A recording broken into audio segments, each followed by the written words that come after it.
దేశంలో యాంత్రికత అందుబాటులోకి వస్తేనే వ్యవసాయం లాభసాటిగా మారుతుందని కేంద్ర సహాయ మంత్రి పెమ్మసాని చంద్రశేఖర్ అన్నారు.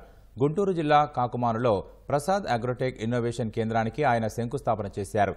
రానున్న రోజుల్లో వ్యవసాయంలో అధునాతన సాంకేతికత అందుబాటులోకి రానుందని, దాన్ని అందిపుచ్చుకునేలా యువ పారిశ్రామికవేత్తలు కృషి చేయాలని పిలుపునిచ్చారు. పుట్టిన గడ్డ అభివృద్ధి కోసం సొంత గ్రామంలోనే సీడ్స్ పరిశ్రమను ఏర్పాటు చేసి అంతర్జాతీయ స్థాయిలో కార్యకలాపాలు సాగిస్తున్న ప్రసాద్ కారు మంచిని ఆదర్శంగా తీసుకోవాలన్నారు.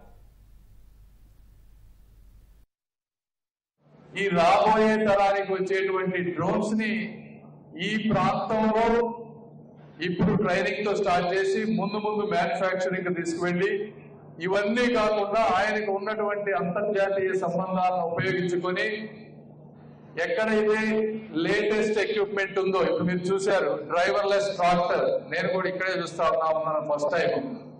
డ్రైవర్లెస్ ట్రాక్టర్స్ తీసుకువచ్చి అలాంటివి ఎక్విప్మెంట్స్ ఉన్నాయి అవన్నీ తీసుకొచ్చి ఒక సెంట్రల్ హబ్ చేసి ఇక్కడ నుంచి ఇండియా మొత్తాన్ని కూడా ఫార్మ్ మెకనైజేషన్ లో అడ్వాన్స్డ్ గా తీసుకువెళ్లాలని ఈ రోజు 25 కోట్ల రూపాయలతో ఇక్కడ ఒక ఫెసిలిటీకి శంకుస్థాపన చేస్తా ఉన్నారు. వ్యవసాయాన్ని మళ్ళా పండుగ చేయాలి.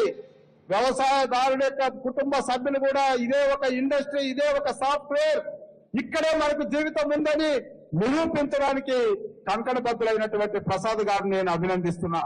ఆయన అన్నాడు, ఇందులో విజయం ప్రయత్నం అయితే చేస్తున్నాను, విజయం అనేది చూస్తానని.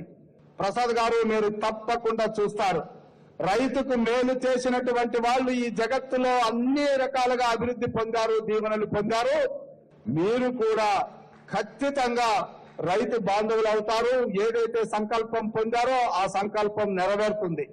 ఇప్పుడు ఏదైతే నా ఆలోచన, ఈ గ్రామం నుంచి ఇన్ని దేశాలకు నేను ఎలా అయితే వెళ్ళగలిగానో, ఈ గ్రామాన్ని ఇన్ని దేశాల నుంచి ఇక్కడ తీసుకొచ్చి మనం తయారు చేసే ఈ టెక్నాలజీ కానీ పనిముట్లు కానీ దీన్ని మనం ఎగుమతి చేయగలిగే స్థితిలోకి రావాలనేది నా కోరిక, నా ప్రార్థన.